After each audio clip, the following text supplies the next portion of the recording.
Karachi super highway की ये position, बारिश की ये सूरत हाल देखिए। इस वक्त बेहतरीन बारिश हो रही है, बिजली भी कड़क रही है और रोड के ऊपर आपको रिफ्लेक्टर्स नज़र आ रहे होंगे।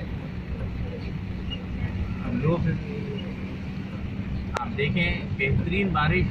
और कराची का यही बेहतरीन मौसम है कि कुछ जगहों पे बारिश हो रही है, इसी हाईवे के रोड के ऊपर कुछ जगहों पे बारिश हो रही है और कुछ जगहों पे बारिश नहीं भी हो रही।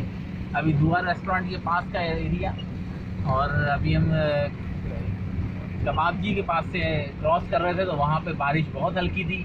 दुआ के पास बहुत तेज़ बारिश, और अब टूल प्लाजा के पास जाते थे और बढ़ रही है।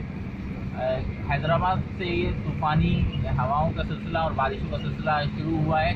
तकरीबन 6:30 बजे से हैदराबाद में शुरुआत थी बारिश की, और अब इस वक्त रात का तकरीबन 1:45 बज रहे हैं और बारिश की सूरत हाल बहुत तेज़ है।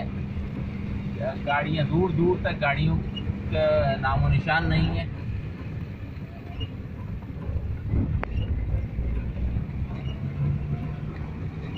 चैनल को नई वीडियोस देखने के लिए लाइक और सब्सक्राइब करते रहिए। अस्सलामु अलैकुम व रहमतुल्लाहि व बरकातुहू।